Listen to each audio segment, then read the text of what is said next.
नमस्कार प्यारे साथियों, स्वागत है आज की ऑनलाइन क्लासेज में। आज की क्लास में पीटीटी एग्जाम्स 2025 के लिए हिंदी के अति महत्वपूर्ण प्रश्न देखेंगे जो एग्जाम की दृष्टि से इंपॉर्टेंट क्वेश्चन है। आज की हमारी क्लास है जो कि 30 क्वेश्चन की होने वाली है, तो इस क्लास को अंत तक जरूर देखिएगा क्योंकि जो प्रत्येक क्वेश्चन है वो सिलेबस के अनुसार है। वैसे पीटीटी एग्जाम्स में हिंदी भाषा के 50 क्वेश्चन पूछे जाते हैं 150 अंक के लिए। तो शुरुआत करेंगे हम प्रथम क्वेश्चन से। विलोम शब्दों को दर्शाने वाला एक कौन सा एक विकल्प है जो कि असुमेलित है। पीटीटी एग्जाम्स 9 जून 2024 को पूछा गया प्रश्न है। पिछला जो हमारा एग्जाम हुआ था 9 जून को, इस बार एग्जाम है 15 जून को। तो ऑप्शन नंबर देखिए, स्थावर जंगम, प्रसन्न खीन, उत्कर्ष अपकर्ष और मधुर सुमधुर।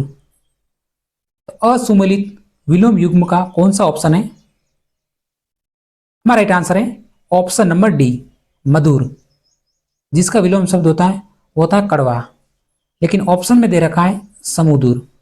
इसी प्रकार पीटीटी एग्जाम्स में पिछले 5 वर्षों में पूछे गए प्रश्न है वियोग। तो वियोग का विलोम शब्द है वो है संयोग, फिर विधि, निषेध। अज्ञ का जो विलोम शब्द है वो है विज्ञ, फिर है पुरातन, अद्यतन और आविर्भाव। तो आविर्भाव का जो विलोम शब्द है वो है तिरोभाव। तो बिल्कुल बेसिक क्वेश्चन है, सिंपल क्वेश्चन पूछे गए थे विलोम शब्द से संबंधित। अब हम देखते हैं अगला क्वेश्चन। क्वेश्चन नंबर 2, इनमें से कौन सा एक वाक्य है जो सकर्मक क्रिया का उदाहरण है? सकर्मक क्रिया। ऑप्शन नंबर है श्याम दौड़ रहा है, मैं आ रहा हूं, फिर मोहन पेड़ देख रहा है, और ऑप्शन नंबर डी है सलीम हंस रहा है।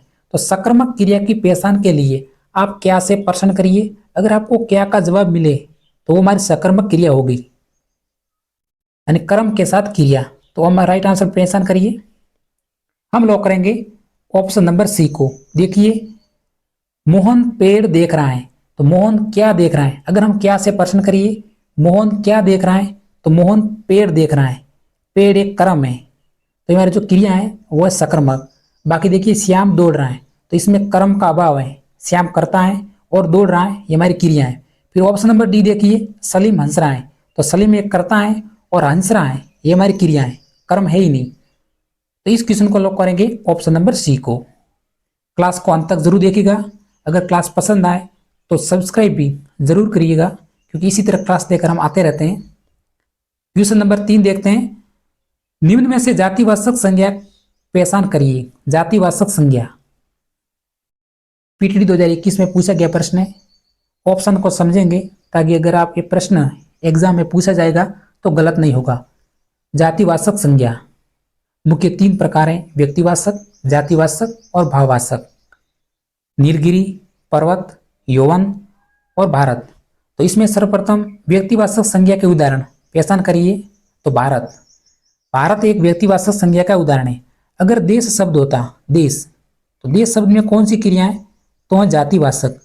अगर देश के आगे भारत शब्द जुड़ता भारत देश, तो भारत देश में कौन सी संज्ञा है? तो व्यक्तिवाचक। सिर्फ देश शब्द में संज्ञा है वो जातिवाचक। उसके बाद यौवन, तो यौवन एक भाववाचक संज्ञा है। फिर नीलगिरी, तो नीलगिरी एक व्यक्तिवाचक संज्ञा है। केवल गिरी शब्द है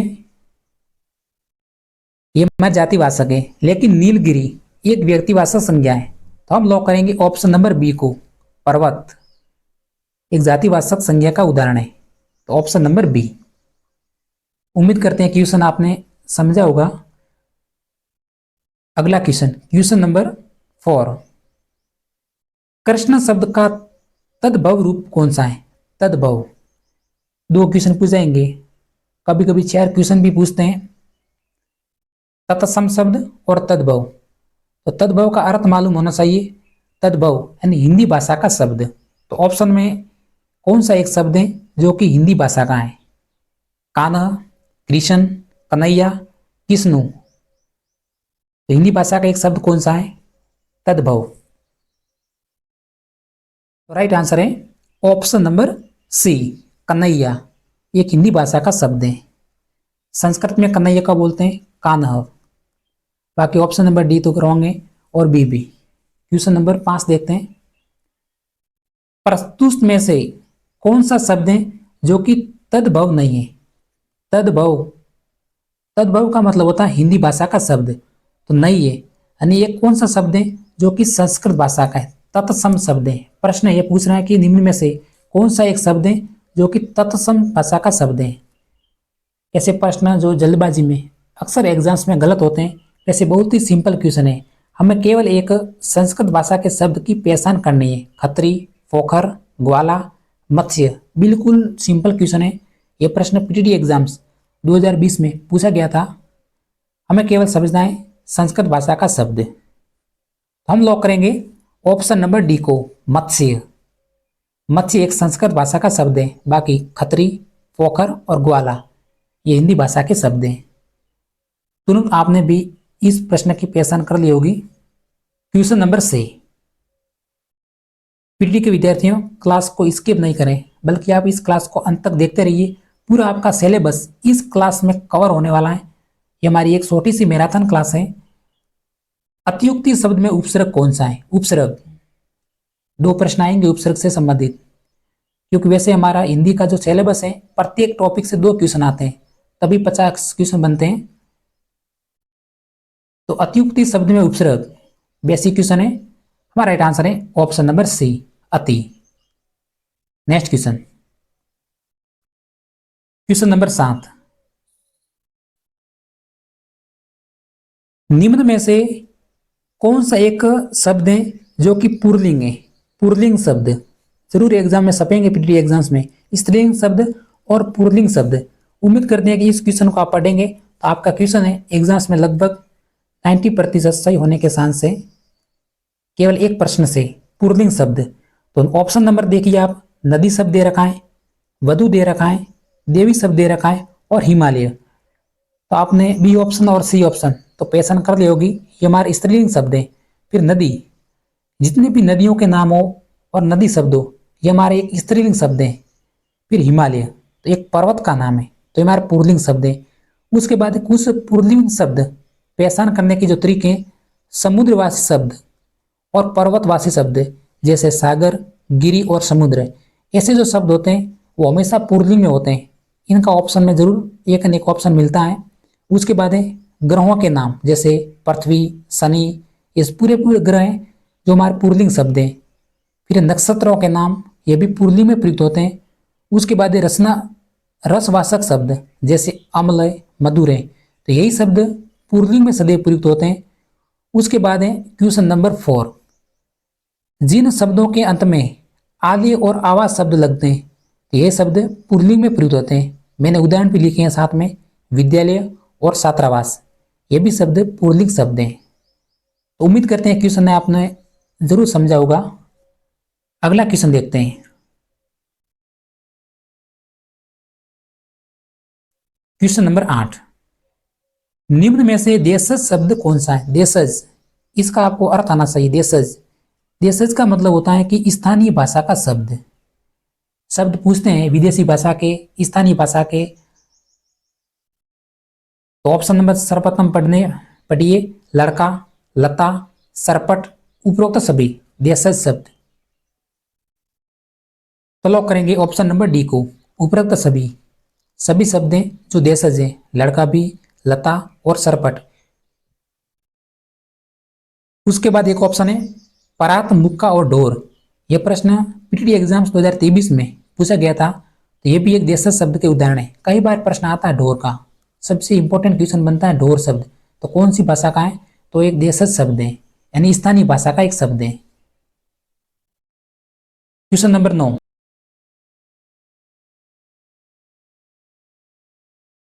चंद्रचूड़ शब्द में समास कौन सा है? समास, समास के प्रश्न पिछले वर्ष बहुत सारे पूछे गए थे, कम से कम 4 क्वेश्चन पूछते समास से संबंधित 2024 में।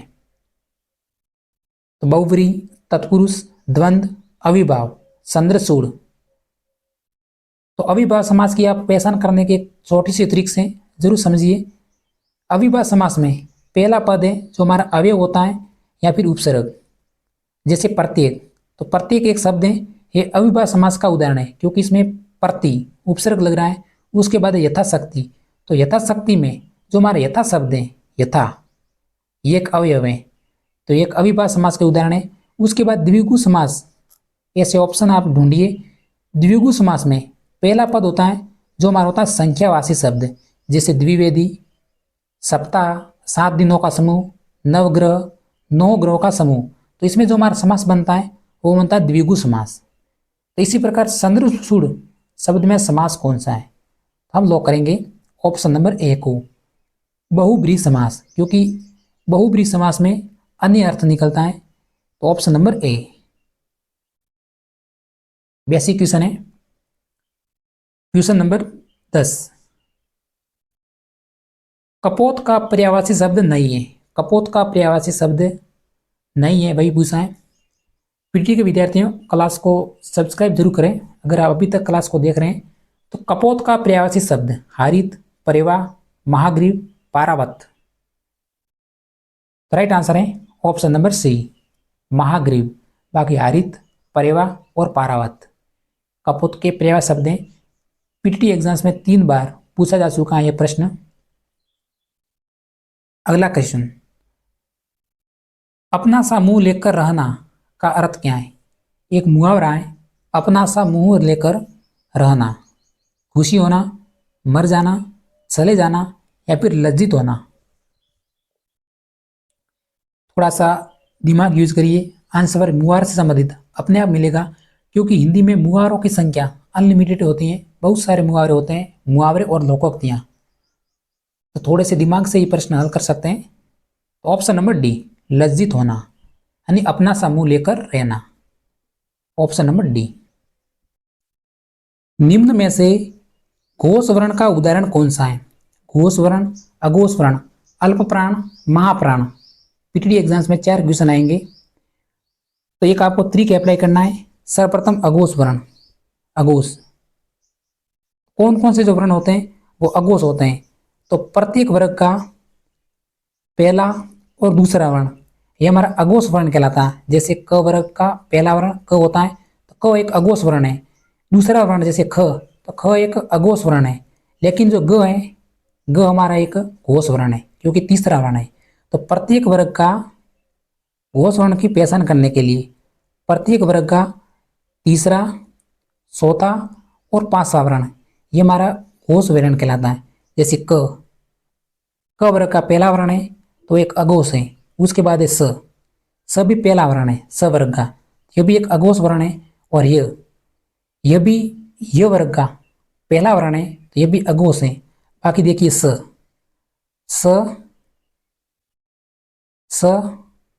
और स तीसरा वर्ण है, तो तीसरा वर्ण है, तो इसलिए हमारा स है एक घोष वर्ण है। उम्मीद करते हैं क्वेश्चन आपने जरूर समझा होगा। बिल्कुल सिंपल क्वेश्चन है। ये क्वेश्चन आपके एग्जाम्स में अगर पूछा जाएगा तो गलत नहीं होगा, 100% पूछा जाएगा। अगला क्वेश्चन, क्वेश्चन नंबर 12, निम्न में से अल्प प्राण वर्ण कौन सा है? अल्प प्राण और महाप्राण। मैंने केवल अल्प प्राण क्वेश्चन सेलेक्ट किया है। ट, ख, द और फ। इस तरीके को अप्लाई करिए। प्रत्येक वर्ग का पहला, तीसरा और 5वां वर्ण है वो हमारा अल्प प्राण वर्ण कहलाता है। तो ट एक पहला वर्ण है, बाकी ख दूसरा वर्ण है, द, त, थ, द और द चौथा वर्ण है, फिर प और फ दूसरा वर्ण है, और ट है पहला वर्ण है।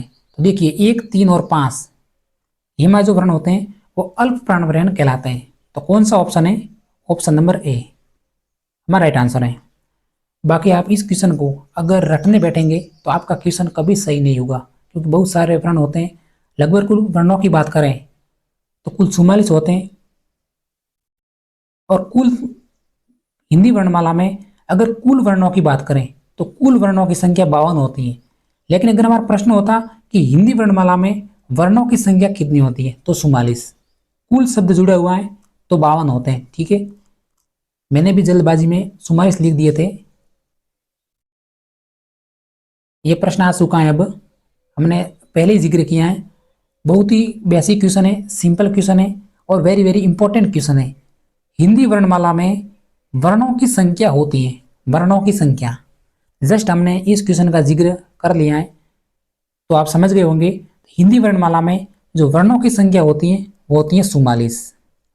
अगर हमारा प्रश्न होता कि हिंदी वर्णमाला में कुल वर्णों की संख्या कितनी होती है, कुल शब्द जुड़ा होता, तो राइट आंसर 52 हो जाता।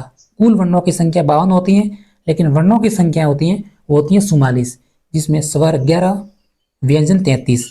उसके बाद संयुक्त व्यंजन, कभी कभी ये उदाहरण पूछते हैं अक्षत्र ज्ञ का, अक्षत्र ज्ञ और स्र का, तो ये संयुक्त व्यंजन है जिसकी संख्या होती है 4। फिर अंतस्थ 4 होते हैं, संख्या होती है य व र और ल। फिर उसमें व्यंजन होते हैं 4, स और ह। अभी से इस प्रश्न को समझ लेना, क्योंकि एग्जाम्स में एक क्वेश्चन आएगा इससे संबंधित। अगला प्रश्न क्वेश्चन नंबर 15। हमारा आधा सीजन है जो कि समाप्त हो चुका है। 30 क्वेश्चन सेलेक्ट किए थे, 15वां क्वेश्चन आ चुका है, तो क्लास को अंत तक देखते रहिए।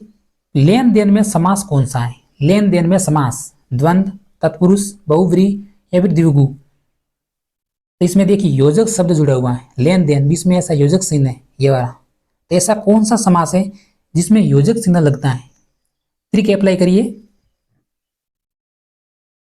हमने पढ़ना है कि द्विगु समास में पहला पद होता है वो होता हमारा संख्यावाचक, और तत्पुरुष समास में विभक्तियां लगती हैं, जैसे कर्ता ने, कर्म को, करण से।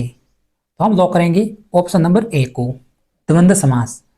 जो भी आपको ऐसा योजक चिन्ह देखने को मिले तो डायरेक्टली आप उसमें द्वंद्व समास बनना, आपका क्वेश्चन राइट होगा।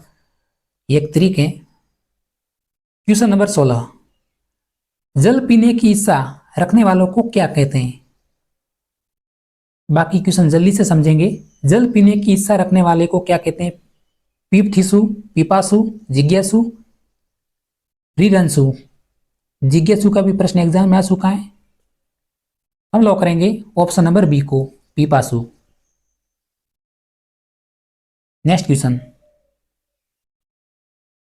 सबको समान भाव से देखने वाले को क्या कहते हैं? सबको समान भाव से देखने वाले, सर्वदर्शी, सर्वज्ञ, समदर्शी या फिर सूक्ष्मदर्शी।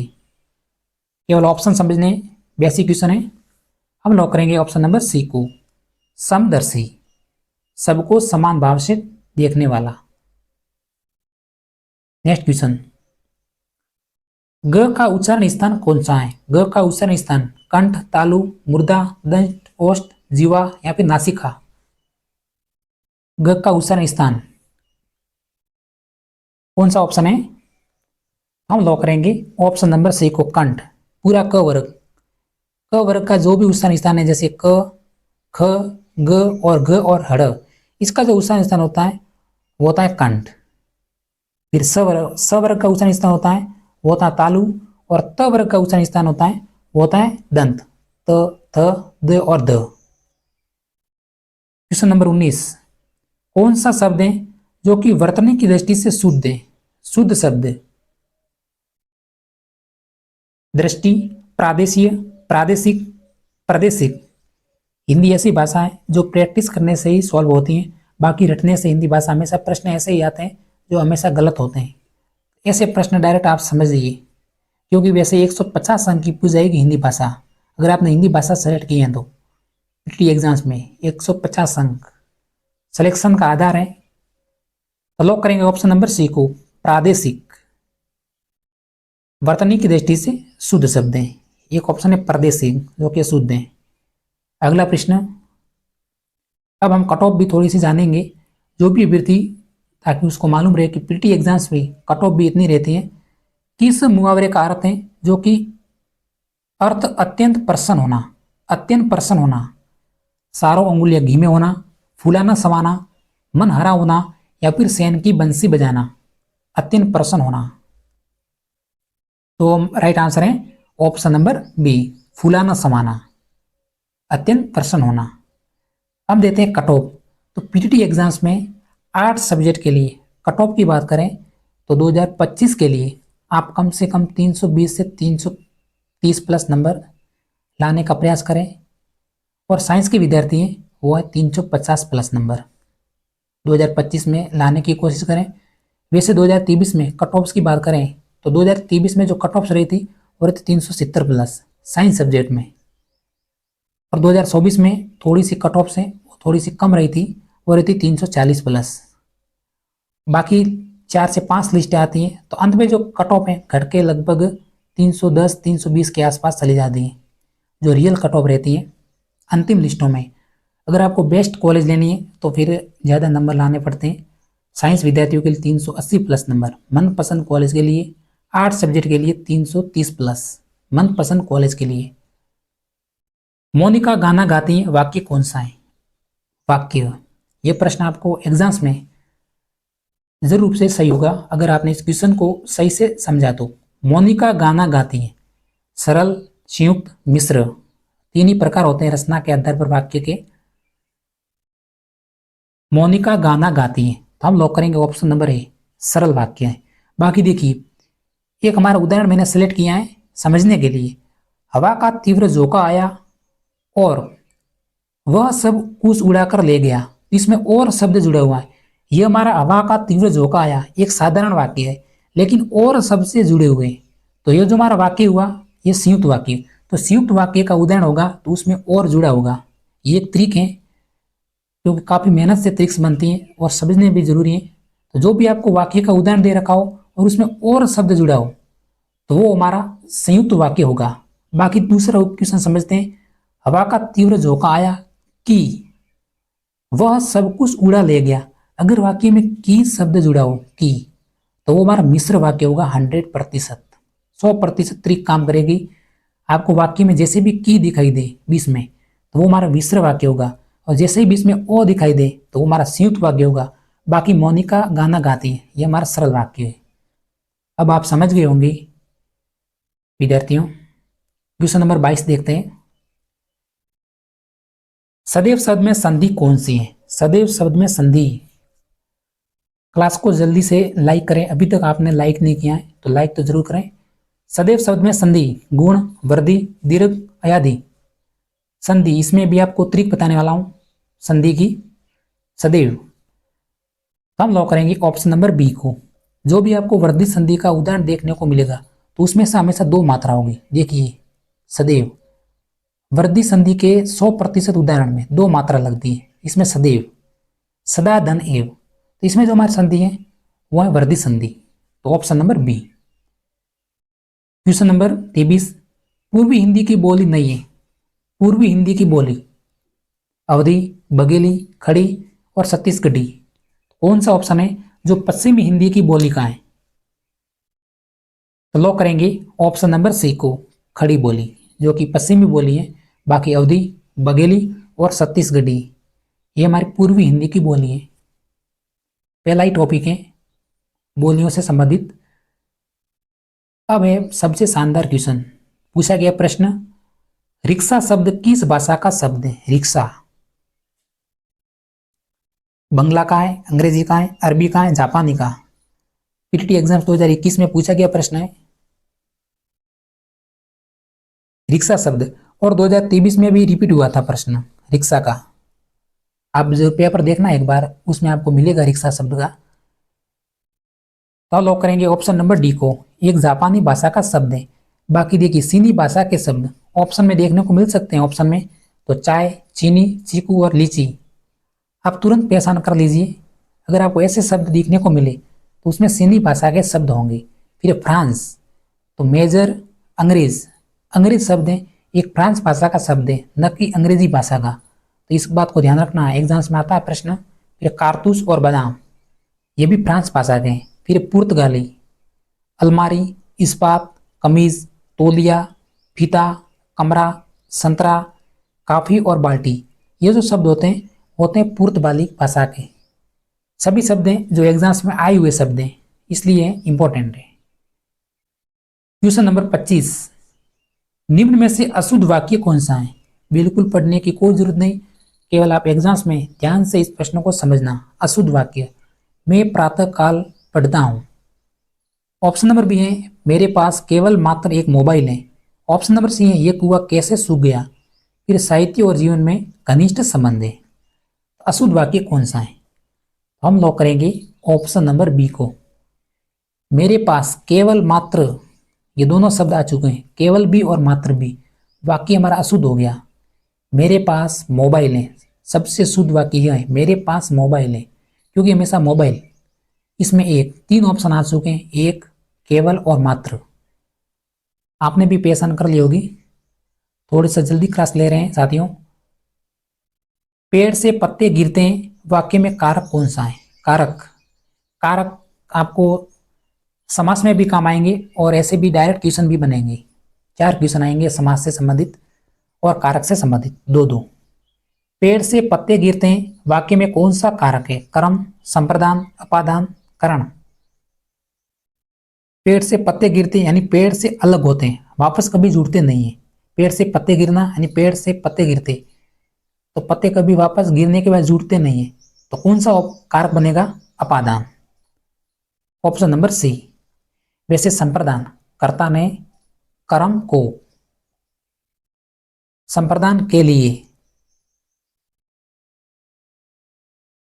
और अपादान से, कर्ता ने कर्म को करण से, देखिए करण से भी आ रहा है, दोनों विभक्तियां आ रही है। तो मैं इसलिए बोल रहा हूं कि पेड़ से पत्ते गिरते हैं, तो अलग होने की स्थिति में जो हमारा कारक बनता है वो बनता है अपादान, और करण से, तो करण से जो भी आपको उदाहरण बनेगा वो वापिस जुड़ेगा, तो ऑप्शन नंबर सी। समझ गए? नेक्स्ट क्वेश्चन, हिंदी भाषा की लिपि कौन सी है? हिंदी भाषा की लिपि Roman, Devanagari, Gurmukhi, Farsi. Basic question, option number B. एक क्वेश्चन याद रखना कि प्रतिवर्ष हिंदी भाषा दिवस कब मनाया जाता है? तो 14 सितंबर, 14 सितंबर प्रतिवर्ष हिंदी भाषा दिवस मनाया जाता है। क्वेश्चन नंबर 28, निम्न प्रश्नों में से शब्द युग्म दिए गए, उनके सही विकल्प पहचान करिए। सही विकल्प, सुरभि का सही अर्थ कौन बन रहा है? फिर सुरभि, तो सुरभि गाय, सुरभि का गाय नहीं बनेगा। एक दे रखा है सुरभि, इसमें बी छोटा है, इसमें बी बड़ा है, तो कौन सा ऑप्शन है जो कि हमारा राइट आंसर है? पीटीटी एग्जाम्स में 3 बार पूछा गया क्वेश्चन है। लॉक करेंगे ऑप्शन नंबर सी को। इस सुरभि का जो अर्थ होता है वो होता है सुगंधित। ऑप्शन नंबर सी नहीं, ऑप्शन नंबर डी। देखिए सुरभि, इस सुरभि का जो अर्थ होता है वो होता है सुगंध, और इस सुरभि यानी इसमें बी की मात्रा बड़ी है, तो इसका जो अर्थ होता है वो होता है गाय। इसमें दूध, दूध नहीं होता है। देखिए कामधेनु, आप समझे होंगे कामधेनु भी गाय को बोलते हैं, लेकिन कामधेनु एक उपमा है। राजस्थान की कामधेनु, जो कौन सी गाय को कहते हैं? मान लीजिए राठी गाय को, तो कामधेनु एक उपमा है। बाकी नंदिनी, ये भी ऑप्शन गलत है। नंदिनी, छोटा जो बछड़ा होता है उसको बोलते हैं नंदिनी, तो ऑप्शन नंबर डी लॉक करेंगे, सुगंध और गाय।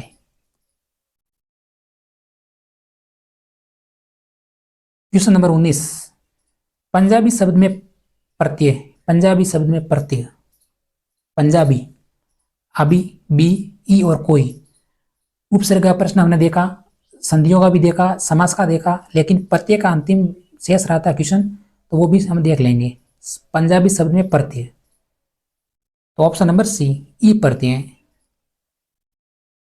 हम देखें आज की क्लास का अंतिम क्वेश्चन, 500 अंगुलियां घी में है, लोकोक्ति का अर्थ कौन सा है? लोकोक्ति, मुहावरे और लोकोक्तियां। 500 अंगुलियां से घी निकालना, हर तरह से लाभ, 500 घी में पहुंचना, या फिर सबको लाभ नहीं मिलता। 500 अंगुलियां घी में है, राइट आंसर है ऑप्शन नंबर बी, हर तरह से लाभ। तो आज की क्लास में इतना ही। अगर हमारी क्लास पसंद आई हो तो एक सब्सक्राइब करके जरूर जाना। इसी तरह रीजनिंग्स की और जीके की मैराथन क्लास लेकर जल्दी आएंगे, तो उसका नोटिफिकेशन के लिए आप जुड़े रहें। तो आज की क्लास में इतना ही, तब तो मिलते हैं नेक्स्ट सेशन में। जय हिंद।